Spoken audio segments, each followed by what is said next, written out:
अगर आप चाहते हैं कि आपको हर महत्वपूर्ण खबर सबसे पहले मिले तो हमारे चैनल तिजारा मीडिया को लाइक और सब्सक्राइब करें।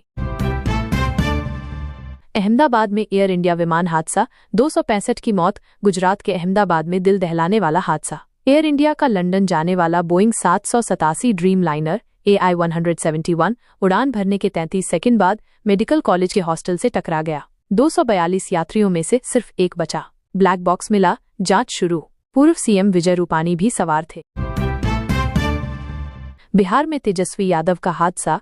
बिहार के वैशाली में तेजस्वी यादव की गाड़ी हादसे का शिकार हो गई। एक ट्रक ने उनके काफिले को टक्कर मारी, जिसमें उनके सिक्योरिटी गार्ड घायल हो गए। तेजस्वी सुरक्षित हैं, लेकिन इस हादसे ने सियासी हलकों में हलचल मचा दी है।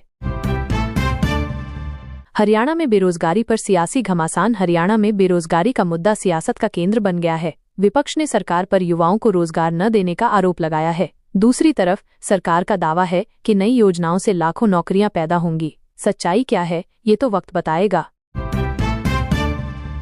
राजस्थान में वक्फ संपत्तियों के लिए पोर्टल। केंद्र सरकार ने राजस्थान में वक्फ संपत्तियों के रजिस्ट्रेशन के लिए नया पोर्टल लॉन्च किया है। इससे संपत्तियों का डिजिटल रिकॉर्ड तैयार होगा। लेकिन क्या ये कदम पारदर्शिता ला पाएगा या फिर सियासी विवाद का नया कारण बनेगा? बिहार में कोरोना के नए मामले। पटना में कोरोना ने फिर से दस्तक दी है। 6 नए मामले सामने आए हैं, जिसमें एक डॉक्टर और नर्स शामिल हैं। एम्स और NMCH में इलाज चल रहा है। स्वास्थ्य विभाग ने लोगों से सावधानी बरतने की अपील की है। क्या हम फिर से लॉकडाउन की ओर बढ़ रहे हैं?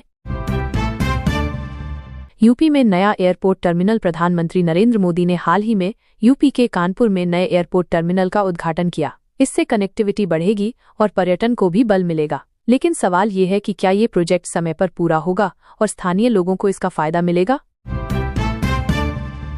बिहार में नशे के खिलाफ सख्त कार्रवाई। बिहार में नशे के कारोबार पर शिकंजा कसने की तैयारी। सरकार ने स्टेट एंटी नार्कोटिक यूनिट को मंजूरी दे दी है। ADG कुंदन कृष्णन का कहना है कि नशीले पदार्थों की सप्लाई चेन को तोड़ा जाएगा। क्या ये कदम बिहार को नशा मुक्त बना पाएगा? राजस्थान में जासूसी का सनसनीखेज मामला। राजस्थान में एक सरकारी कर्मचारी को जासूसी के आरोप में गिरफ्तार किया गया है। कर्मचारी के पासपोर्ट से पता चला कि उसने 4 बार पाकिस्तान की यात्रा की थी। पुलिस मामले की गहराई से जांच कर रही है।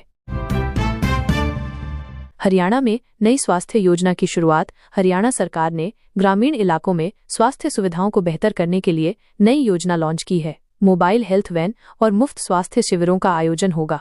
सरकार का दावा है कि इससे गांवों में मेडिकल सुविधाएं मजबूत होंगी। लेकिन क्या ये योजना वाकई कारगर होगी? बिहार में शिक्षा विभाग की नई पहल। बिहार सरकार ने शिक्षा के क्षेत्र में बड़ा कदम उठाया है। स्कूलों में डिजिटल लर्निंग को बढ़ावा देने के लिए नई योजना शुरू की गई है। सरकारी स्कूलों में स्मार्ट क्लासरूम और टैबलेट्स दिए जाएंगे। लेकिन सवाल ये है कि क्या ये योजना जमीनी हकीकत में उतर पाएगी?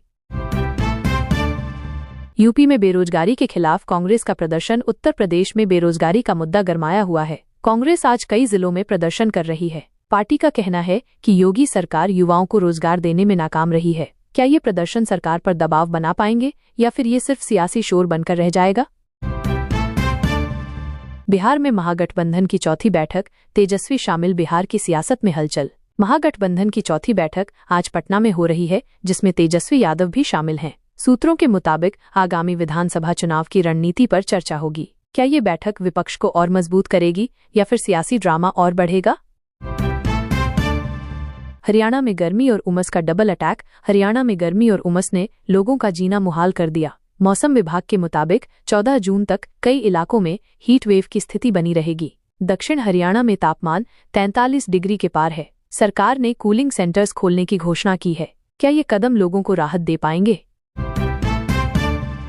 राजस्थान में भीषण गर्मी। IMD ने दी चेतावनी। राजस्थान में गर्मी का तांडव जारी है। मौसम विभाग ने 15 जून तक पश्चिमी राजस्थान में हीट वेव का रेड अलर्ट जारी किया है। कुछ इलाकों में तापमान 46 डिग्री तक पहुंच गया। लोगों को दोपहर में बाहर न निकलने की सलाह दी गई है। क्या सरकार इस संकट से निपटने के लिए कोई ठोस कदम उठाएगी? बिहार में वाहन चेकिंग के दौरान दर्दनाक हादसा। बिहार की राजधानी पटना में एक दिल दहला देने वाला वाकया। SK पुरी में वाहन चेकिंग के दौरान एक ड्राइवर ने पुलिसकर्मियों पर गाड़ी चढ़ा दी। एक महिला पुलिसकर्मी की मौत हो गई, जबकि 2 अन्य जवान घायल हैं। पुलिस ने ड्राइवर को हिरासत में ले लिया है।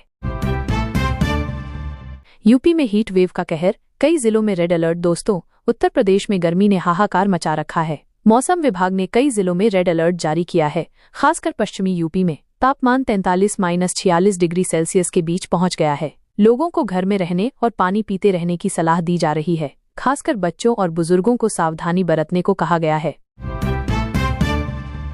बिहार में सोने की कीमत, पटना में 24 कैरेट सोना 72,000 रुपये प्रति 10 ग्राम। त्योहारी मांग से कीमतों में उछाल। राजस्थान में जैन मंदिर उद्घाटन, उदयपुर में भव्य जैन मंदिर का उद्घाटन, हजारों श्रद्धालु जुटे, शांति का संदेश।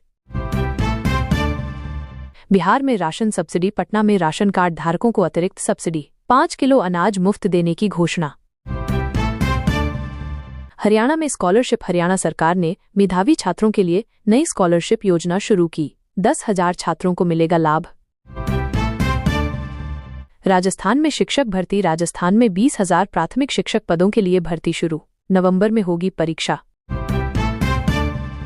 बिहार में आंधी की चेतावनी, पटना में आंधी और वज्रपात का अलर्ट, 5 लोगों की मौत के बाद प्रशासन सतर्क। हरियाणा में किसान योजना, हरियाणा सरकार ने फसल बीमा योजना का दायरा बढ़ाया, 2 लाख और किसानों को मिलेगा लाभ। राजस्थान में लूटपाट, जोधपुर में दिन दहाड़े ज्वेलरी शॉप में लूट, 5 लाख की ज्वेलरी लूटी, पुलिस ने 2 संदिग्धों को हिरासत में लिया। यूपी में सपा की रणनीति, अखिलेश यादव ने लखनऊ में सपा कार्यकर्ताओं को एकजुट होने का मंत्र दिया, 2027 चुनाव के लिए रणनीति तैयार। हरियाणा में फैक्ट्री में आग, हिसार की एक फैक्ट्री में भीषण आग, 2 कर्मचारी घायल, दमकल विभाग ने 4 घंटे में आग पर काबू पाया। हरियाणा में नई भर्ती, हरियाणा सरकार ने 10,000 ग्राम सचिव पदों के लिए भर्ती शुरू की, ऑनलाइन आवेदन 15 जून से शुरू। यूपी में डिजिटल शिक्षा, लखनऊ के सरकारी स्कूलों में डिजिटल क्लासरूम शुरू, 500 स्कूलों में स्मार्ट बोर्ड और इंटरनेट की सुविधा। राजस्थान में सब्सिडी योजना, जयपुर में रसोई गैस पर 200 रुपये की सब्सिडी, गरीब परिवारों को मिलेगा सीधा लाभ। हरियाणा में डीजल की कीमत, चंडीगढ़ में डीजल 85.80 रुपये प्रति लीटर, कीमतों में हल्की बढ़ोतरी, ट्रांसपोर्टर परेशान। यूपी में बाढ़ की चेतावनी, गंगा और यमुना के बढ़ते जलस्तर से लखनऊ में बाढ़ का खतरा, प्रशासन ने निचले इलाकों में अलर्ट जारी किया। राजस्थान में सौर ऊर्जा योजना, राजस्थान सरकार ने 1000 मेगावाट सौर ऊर्जा परियोजना शुरू की, ग्रामीण क्षेत्रों में बिजली पहुंचाने का लक्ष्य। हरियाणा में कांग्रेस की रैली, रोहतक में कांग्रेस ने विशाल रैली की, भूपेंद्र हुड्डा ने बीजेपी पर महंगाई और बेरोजगारी को लेकर हमला बोला। अंतरिक्ष मिशन में देरी, खराब मौसम के कारण इंटरनेशनल स्पेस स्टेशन के लिए मिशन लॉन्चिंग 11 जून तक टल गई।